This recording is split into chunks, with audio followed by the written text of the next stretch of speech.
Arratsaldeko 7:28 pronostikoak betez, Peñak eta Salaberrik 22 eta 18 irabazi diete Amiano eta Eskirozi Tolosako Beotibar pilotalekuan, Binakako B-serie txapelketako 3. jardunaldiko 4. norgehiagokan. Gogora ezagun aurreko jardunaldian, Peñak eta Salaberrik irabazi egin zietela Zubizarreta eta Arangureni Basaurin, Amianok eta Eskirozek berriz Lizarran irabazi zieten Senar eta Ugartemendiari, beraz bi bikoteak dinamika positiboan iritsi dira gaurko honetara. Gainera Amianok eta Eskirozek irabazten bazuten lidertza Dario eta Lozarekin batera partekatuko zuketen, baina ez da halakori gertatu eta ondorioz Dario eta Loza lider iritsiko dira 4. jardunaldi horretara bakarrik. Beno,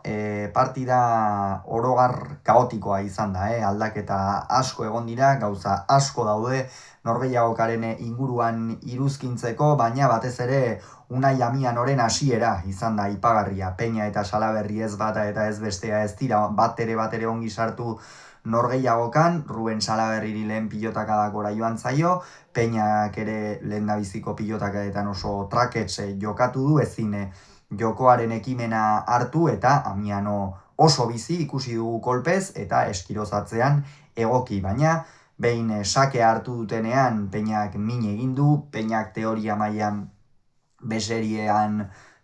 azpitik eta sakatzerako momentuan min egin beharko luke, horretarako doai handiak dituen pilotaria baita errematearen bidez ere, botez eta behar bada ez ditu hainbesteko desberdintasuna markatzen, baina airearen bitartez eta teoria mailan behintzat desberdintasunak nabarmen markatu beharko lituzke,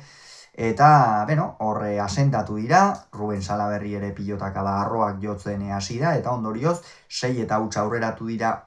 urdinak, baina 6 berdindu dute eta beraz partidan azkar sartu dira eta hori funtsezkoa izan da, gorrientzat. Peñak esan dugu azpitikan sakatuta asmatu duela, aurrean ere errematearen bitartez eta bizi jokatuz asmatu du,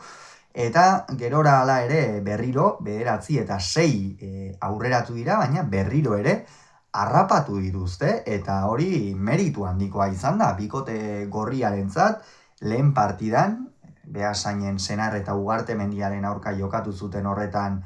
ezbaitzen ikusten, batere motibatuta zeudenik edo, eta gaur berriz guztiz aurkakoa, bitan jarri zaie maldangora partida, 6 eta huts eta 9 eta 6, baina bietan buelta eman diote, eta bigarrena gainera erabakigarria izan da. 12 eta 9 iritsi baitira lehen etenaldi luzera aurretik. Salaberri asentatu da behin betiko partidan, Peñak ere aurrean abiadurarekin mugitu du pilota, Eskirozek pilotaren bat edo beste garritxamarra galdu du, Amianok ez du lehen zatiko distirarik erakutsi, eta behar bada hortxe onda aldea, aurreko bi partidetan, bai Amiano eta bai Eskiroz biek partidu ia perfektua egin zutela esan daiteke, batez ere joan dene astean, baina gaur Eskiroz apur bat atzetik normalean galtzen ez dituen pilota batzuk galtzen ikusi dugu, gora botatzen, bera Amiano ere tarteka aurre alde horretan eta ezin asmatuz, pilota asko eskura botaz, eta abiadurarekin mugitzen ez duenean, gero defentsan sufritu egiten du normalean irungoak. Gero baina ez dute amore eman Amianok eta Eskirozek, eta aurrera jarraitu dute, ia esan aldea zabaltzea ikeragarri kosta zaie bi bikotei, 18 eta 15 iritsi dira uste dut bigarren etenaldira, ia esan hor ere partida barruan jarraitzen zuten, oraindik ere Amiano bizi jokatzen ari zen, ongi.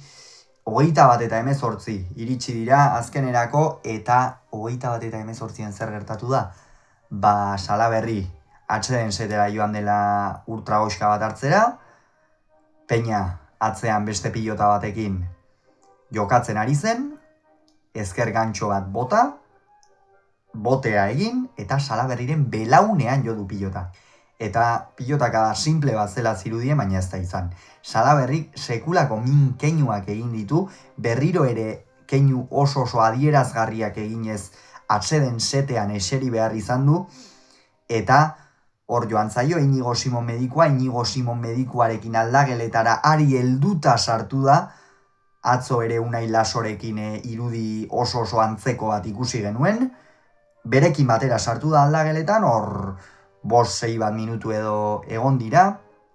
azkenerako lasterka itzuli da, eta azken tanto hori egitea lortu dute behintzat Peñak eta Salaberrik, eta eurentzat ere arnasaldi sakona izango zen,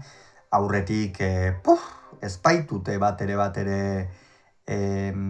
une gozoa igaro, bazirudien Salaberrik itzultzeko ere lanak izango zituela, pentsatzen genuen, edo neu behintzat alaxe pentsatu dut behar bada Salaberri atzean objektu bat bezala egon, poste bat bezala egon, eta Peñak berak bakarrik amaitu beharko zuela partida, baina ez da alakori gertatu, eta objektu bat bezala diot, tanto bakarrak geratzen zelako, besteek ere, aldea etzen handia, baina nola ala